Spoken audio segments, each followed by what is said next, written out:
On a quiet Montana morning when even the wind seemed to hold its breath, the bride Emily stepped out onto the porch, her white dress catching the soft mist of dawn. But her old dog Theo stood firmly in her path. No bark, no growl. Just a look soulful and heavy like he knew something no one else did.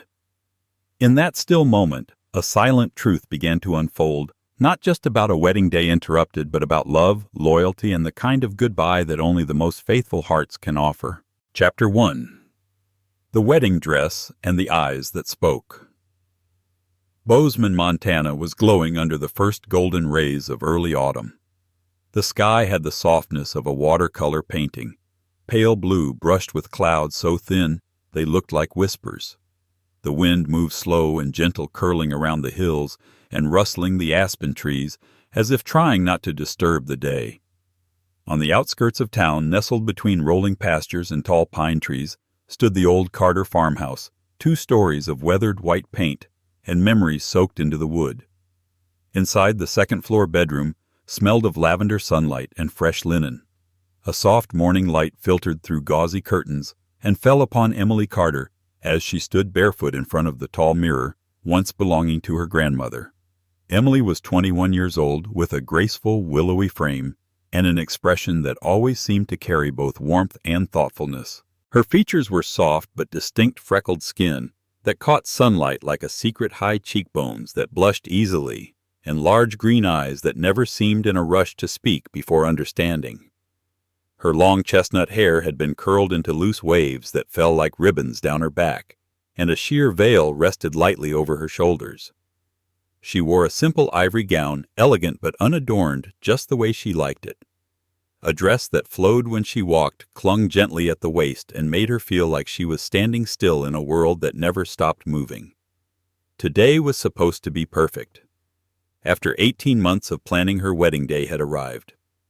Her fiancé, Ryan Walker, a firefighter turned wilderness guide with kind eyes and steady hands, would be waiting for her beneath a hand-built archway in the clearing behind the church. The string quartet would be tuning their instruments.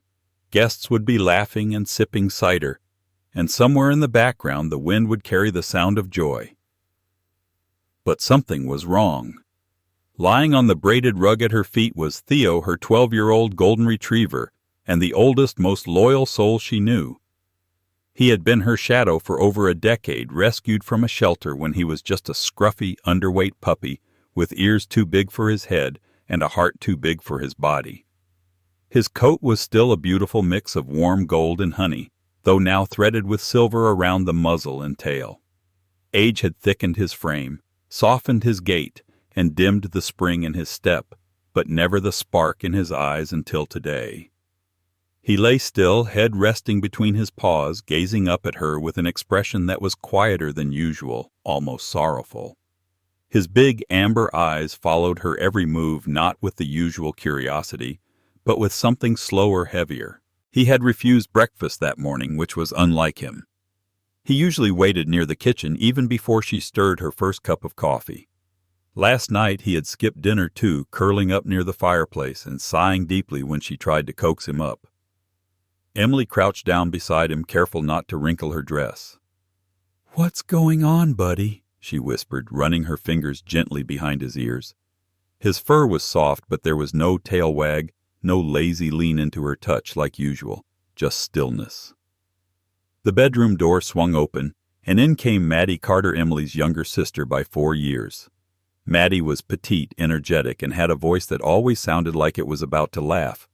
She had a heart-shaped face framed by messy blonde curls pulled back into a rushed bun, and a nose ring that had caused a stir with their mother, but that Emily secretly adored. Maddie was the kind of person who made chaos feel manageable, and heartbreak feel like a passing cloud. She carried a steaming mug of tea in one hand and a small plate of toast in the other, balancing both with the ease of someone used to multitasking. "Bridesmaids are arguing about earrings downstairs," Maddie said, rolling her eyes. "So I volunteered for breakfast duty. Figured you'd need tea and Theo would need his usual peanut butter toast. He hasn't touched anything," Emily said, not looking away from the dog. Maddie placed the plate down on the bedside table, crouched beside them, and peered at Theo. "Huh," That's not like him. He usually begs before I even walk in the door." "I know." Emily's voice was quiet. "He's been off since yesterday. Sluggish. Slept all day. Didn't come upstairs last night either. Think it's just the crowd Maddie offered. He's never liked a full house." Emily hesitated, then nodded slowly. "Maybe." There was a knock on the doorframe, and their mother, Diane Carter, appeared. In her early 60s, Diane was tall, with neatly cropped silver hair and a posture shaped by years of holding everything and everyone together. Widowed young, she had raised her daughters alone on a teacher's salary and determination. She was not warm in the traditional sense, but her way of loving was through action, fixed zippers. Warm meals and advice offered in a tone that left little room for argument. Today she wore a pale blue dress and a strand of pearls. She looked at Emily with pride, then at Theo with the faintest frown. "Hair and makeup are ready downstairs," she said. "And the photographer just arrived. You'll want to get your portraits done before the sun shifts." Emily nodded and stood. "I'll be right there." Diane lingered a moment longer, then stepped in and knelt with surprising gentleness beside Theo. She placed a hand on his head and whispered, "Come on, old boy. You've got a bow tie to wear today." Emily watched, heart heavy. Theo didn't respond, just closed his eyes slowly. By the time Emily was seated in the parlor chair downstairs, having blush dusted across her cheeks by a local makeup artist named Lacey, a chatty redhead with a contagious laugh and glitter eyeshadow, her mind had wandered far from the ceremony. Lacey was nice enough, probably in her late 20s, wearing combat boots under her smock and humming along to the radio. But Emily wasn't really listening. Through the open window she could hear Theo's soft footsteps across the porch as he slowly followed Maddie outside. He didn't bark when the florist arrived. He didn't even sniff the bouquets. He just sat by the door, eyes scanning for her. Ryan texted once, "Can't wait to see you, Em. I love you. Hope Theo's wearing his tie." She didn't reply right away. The hours passed quickly. Dresses were steamed, shoes were buckled, hair was curled. The old farmhouse, once so quiet, hummed with activity. Yet the one heartbeat that had been her constant for so long seemed to be dimming, slowing, pulling away. Emily stood once more at the top of the stairs, her dress now complete, veil-pinned shoes on. She took a deep breath, exhaled slowly, and looked down toward the door. Theo was waiting, sitting quietly in the hallway like he used to when she came home from college. Like he had every time she left the house or cried or celebrated something. Always there. Always him. She walked toward him, dress brushing the floor, and paused just in front of him. Theo lifted his eyes to meet hers, and in that moment she saw it.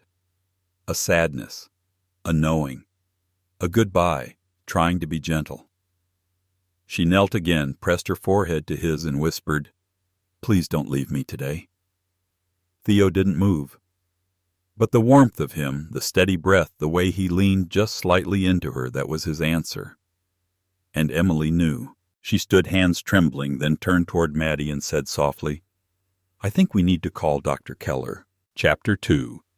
The Friend Who Spoke Without Words.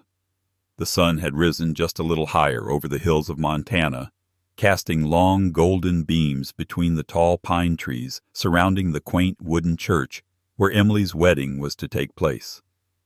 The crisp September air carried the earthy scent of moss and pine needles. Birds chirped quietly, as if respecting the occasion. The ceremony was set to begin in less than an hour, and everything from the wildflower arrangements to the white chairs lined up along the forest path was exactly as Emily had dreamed. But something felt off. Emily Carter, just 21 years old, looked radiant in her ivory gown. Her figure, slender yet curvaceous, moved with the effortless grace of someone unaccustomed to drawing attention but unable to avoid it. Her delicate features, lightly flushed from the breeze, were partially hidden beneath a lace-trimmed veil. Her green eyes held the quiet depth of someone who felt deeply, and beside her, as always, was Theo. Theo was not moving. He had followed her from the farmhouse to the church garden with uncharacteristic slowness. Now as Emily stepped toward the stone path that led to the altar beneath the arched boughs, Theo stepped in front of her, planting himself with the quiet resolve of an old soul who knew more than he could ever say. He wasn't growling. He wasn't barking. He just stood there, head slightly lowered, golden fur ruffling in the wind, eyes locked on hers with a sorrow that made her heart twist. A few feet away stood Maddie, still in her robe, her dress waiting in the chapel dressing room. She was tying a loose ribbon into her curls while chatting nervously with the makeup artist when she noticed the strange standoff. Maddie's cheerful nature dimmed for a moment as she approached, sensing something heavier than mere pre-wedding jitters. "What's he doing?" she asked, placing a gentle hand on Emily's arm. "I don't know," Emily whispered, brow furrowing. "But I think he's trying to tell me something." Further down the garden path, Brad the photographer had started positioning his assistant Megan, a tall woman with sunburnt cheeks and a quiet efficiency, to begin shooting the bridal party portraits. Brad, always dressed in black, was leaning over a vintage camera with a focused scowl. "Emily," he called, "if we could start with just a few solo shots under the arch." Emily didn't respond. Theo had shifted, standing directly in front of her now. She reached down and tried to guide him gently aside, but he resisted, not aggressively, just firmly. He pressed against her legs and looked up as if begging her to stop to listen. "Something's not right," Emily said, her voice tight with emotion. A nearby guest, Mrs. Ruth Henderson, an elderly neighbor with a fondness for gossip and floral perfume, commented loudly from her seat. "I've never seen a dog behave like that at a wedding." Another voice chimed in. "Is he trained to do that?" "It's almost like he's protecting her." Ryan had not arrived yet, giving Emily a final moment before they met at the altar. But her mother, Diane Carter, approached quickly, having caught the commotion from inside the church. Dressed in her soft blue gown, she moved with practiced calm, though her eyes darted to Theo with growing concern. "Emily, dear, is everything all right?" Before Emily could answer, a new voice joined them. "Is this?" Theo asked a woman in work boots and jeans, stepping lightly onto the path. She was in her late 50s, sun-kissed and lean, with gray streaks in her auburn braid. This was Lena McBride, the caretaker of the chapel grounds. Known for being quiet but immensely capable, Lena had worked at the church for over a decade, tending to the gardens and animals that wandered through the woods. Her hands were calloused, her eyes warm and observant. "Yes," Emily replied, steadying herself. He's not acting like himself." Lena crouched in front of Theo, without hesitation letting him sniff her fingers. "I've seen this look before," she said softly. "Something's hurting him." Deep down, Diane sighed impatiently. "We don't have time for this, Emily. The guests are seated. The quartet's already started playing." But Emily wasn't listening. Her gaze hadn't left Theo's.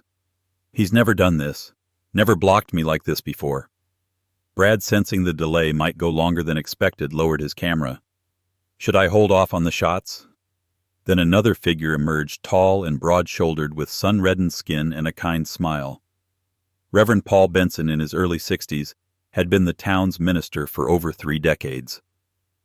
With a history of officiating everything from riverside baptisms to mountaintop elopements, Paul had a calming presence like river stones smoothed by time. Sometimes he said gently, stepping up beside them, "Animals know before we do. What's going on here?" "Emily." Emily knelt beside Theo, regardless of her dress, ignoring the murmurs behind her. She placed her hand gently on his side and felt it, the trembling. Subtle but real. His breathing was quick, his ribs rising too fast. His eyes didn't leave hers.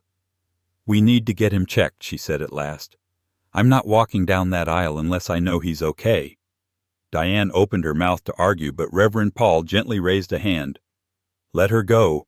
There's no greater act of love than choosing someone who cannot speak for themselves." "But what about the ceremony?" Diane asked, frustration flaring. Maddie, ever the bridge between mother and sister, said firmly, "We'll handle the guests. Ryan will understand." Lena stood and pulled a phone from her back pocket. "There's an old vet I know. He's mostly retired, but he keeps his emergency line open for the rescue dogs. Name's Dr. Keller. Lives just outside town. I can get him to meet you." Emily nodded quickly. "Please?" "Yes." And just like that, in a matter of minutes, the wedding plans unraveled and reformed themselves. Maddie took charge, informing the wedding planner of a family emergency. Reverend Paul began softly redirecting the guests. Diane sighed deeply and took over managing the delayed reception. Emily climbed into the back seat of Maddie's car, her gown pooling like a cloud around her knees. Theo, with effort, climbed in after her and curled beside her legs. As the car sped down the narrow road, her hand never left his side. Through it all, Emily's mind raced not with worries of seating charts or vows, but with the weight of the unknown. Was she overreacting? Was it just nerves?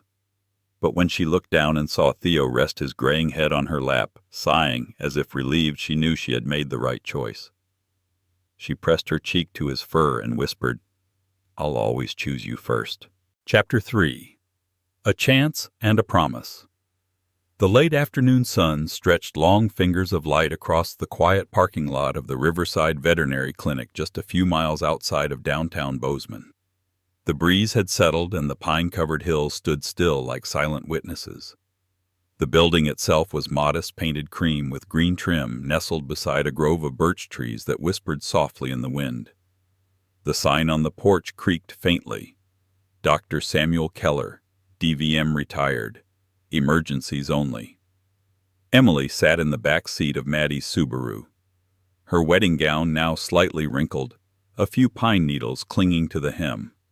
Her veil had been folded neatly and set aside, and she was barefoot, toes pressed into the warm fabric of the seat. Beside her, Theo lay stretched out, his head in her lap, eyes half closed. His breathing was shallow but steady, and every rise and fall of his chest reminded Emily that he was still with her, still fighting. Maddie, now dressed in a knee-length green bridesmaid's dress, stepped out of the car and jogged ahead, pushing open the clinic door. Moments later, she returned accompanied by a tall, wiry man with snowy white hair, sun-leathered skin, and a slight limp in his right leg. Dr. Samuel Keller, once the most sought-after vet in the region, had retired 3 years earlier after a minor stroke had slowed his speech, but not his precision. He wore a brown cardigan over a denim shirt and khaki pants stained with years of animal work. His hands were large, weathered, and sure. Without saying much, Dr. Keller nodded once at Emily, then opened the back door. He crouched beside Theo, placing a stethoscope to the dog's chest, his expression unreadable. Minutes passed like hours. Finally, he motioned to Maddie, and together they lifted Theo onto a gurney and wheeled him inside, Emily never leaving his side. The clinic was quiet and cool, smelling faintly of antiseptic and lavender air freshener. A small receptionist desk sat unattended. The exam room had soft lighting and a mural of a mountain landscape painted on one wall, clearly done by a local artist. Emily sat beside the stainless steel table, stroking Theo's paw. Dr. Keller ran blood tests and hooked up monitors with the practiced calm of someone who had done this 1,000 times. Maddie stayed near the door, arms crossed tightly over her chest, worry plain in her features. 20 minutes later, Dr. Keller finally spoke. "It's early-stage congestive heart failure," he said softly, looking Emily directly in the eyes. His voice was gravelly but kind. "His heart's enlarged, his breathing's labored, and his energy's been dipping for a reason." Emily's throat tightened. Is it too late?" Dr. Keller shook his head. "No, it's not curable, but it is manageable. With the right meds and rest, he could have more good months ahead, maybe even longer. But you'll need to keep things calm. No big exertions, no excitement, definitely no crowds." As if on cue, the door opened and Ryan Walker stepped inside. He was tall and broad-shouldered with sandy brown hair that was slightly tousled from the wind. His dress shirt was wrinkled from the tuxedo jacket he'd abandoned in the car, and the boutonniere pinned to his collar had lost a petal. His face, though roughened by a few days' stubble, was open and warm, and at that moment filled with worry. "Em," he said, crossing the room in 3 strides. Emily stood and he wrapped her in his arms, holding her close but careful not to press her into the exam table. "I'm sorry," she whispered into his chest. "I couldn't just, he blocked me." He looked at me. Ryan and I knew. I knew something was wrong. Ryan pulled back just enough to meet her eyes. "Don't apologize. You followed your heart.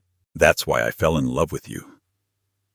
He turned to look at Theo, who opened one eye lazily. Ryan reached out, stroked the dog's head, and let out a soft breath.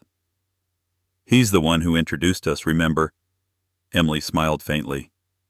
"The park bench. You had your thermos of coffee and he stole your sandwich." Ryan chuckled. "Best lunch I never ate."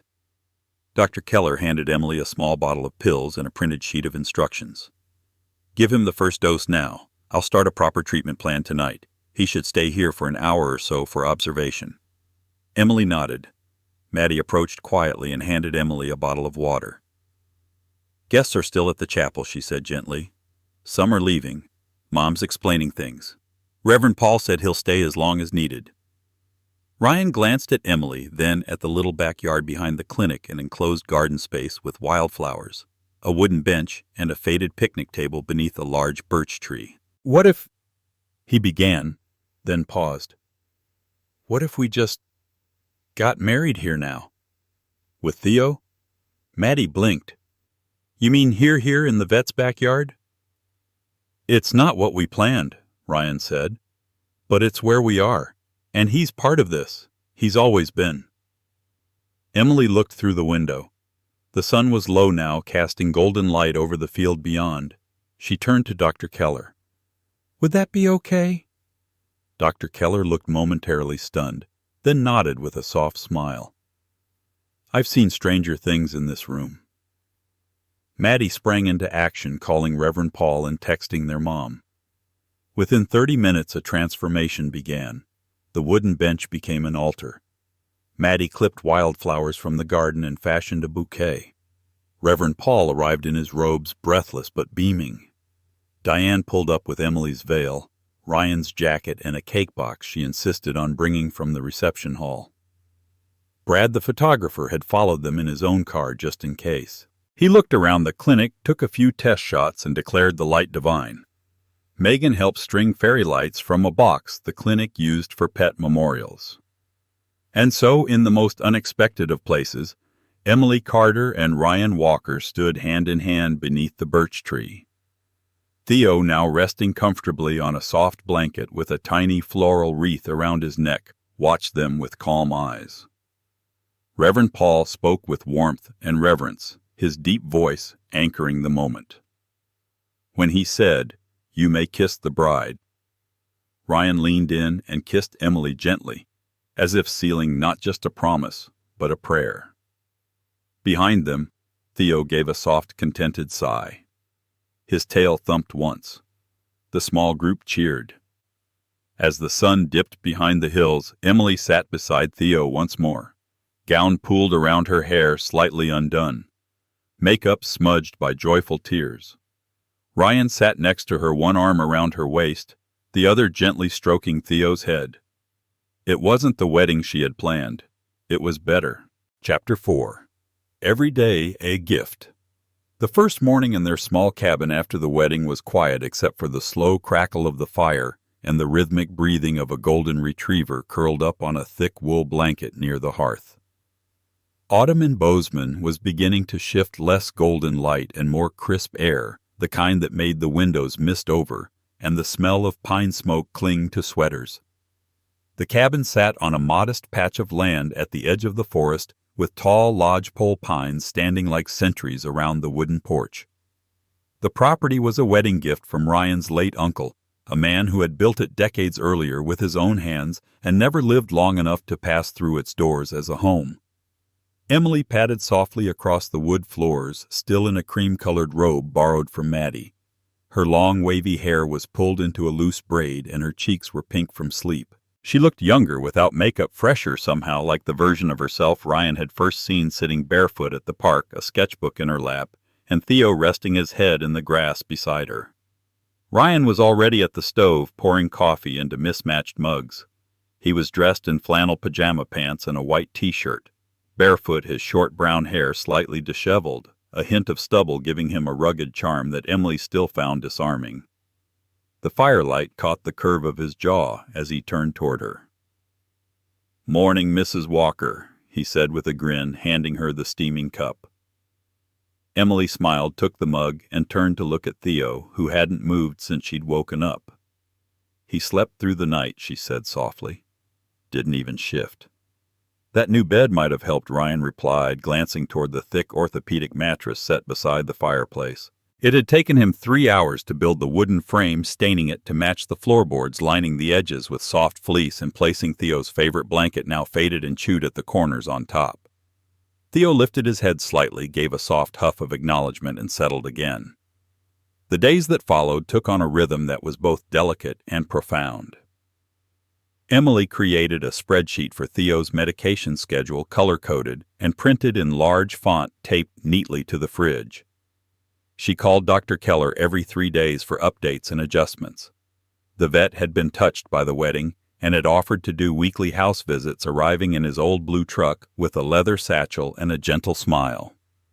Their neighbor, Clara Whitman, a retired nurse in her 70s with a salt and pepper bob and a fondness for apple muffins, often brought homemade broth she claimed was better than any pill. She had a sharp tongue but a kind heart, and though she pretended to dislike animals, she always slipped Theo extra treats and referred to him as that handsome gentleman. Walks became shorter. Ryan would leash Theo, gently looping the strap around his wrist, and together they would stroll the edge of the forest path, sometimes just to the creek and back. On good days, Theo would wag his tail, sniff the wind, and pause at every fallen pine cone, as if inspecting it for secrets. On bad days, he stayed curled up, and Emily would sit beside him, sketching in silence, or reading aloud from the books she used to teach her second-grade students. Maddie visited often, usually unannounced. She had a new boyfriend, a fellow EMT named Jason, who was quiet, clean-cut, and deeply respectful. Jason was in his late 20s with cropped hair, deep-set hazel eyes, and a reserved demeanor that hid a dry sense of humor. He never touched anything without asking and always knelt to greet Theo first, earning him the dog's rare approval. "Still think this wasn't the wedding you planned?" Maddie asked one afternoon as she curled up on the couch with a mug of hot cider, watching Theo snooze in front of the fire. Emily, sitting on the floor next to Ryan, with her legs tucked under a wool blanket, looked around at the quiet space, the sunlight streaming through the window, the faint snore of her oldest friend. "It wasn't the wedding I planned," she said. "It was the life I didn't know I needed." Evenings became their sacred time. Ryan would cook. He was surprisingly good with one-pan dishes and hearty stews, and Emily would set the table, always leaving a little bowl of plain chicken for Theo. They would eat slowly, talking about things that mattered and things that didn't. Sometimes they'd sit in silence, holding hands, just existing together. One night, as they lay in bed and Theo curled beside the mattress in his custom-built corner, Emily whispered, "Do you think he knows?" Ryan turned to face her. "Knows what?" "That we're trying to make every day count." Ryan reached over, brushing a strand of hair from her face. "I think he's known from the start. I think that's what dogs do. They notice what we forget." It became tradition every Sunday morning to take Theo on a drive. They'd pack warm tea, a blanket, and head up to a nearby overlook where the valley stretched wide and quiet beneath them. Theo would rest between them on the folded blanket, occasionally lifting his nose to the wind. On those drives, they spoke of the future, about maybe adopting a second dog someday, maybe starting a family, maybe building a studio for Emily's art.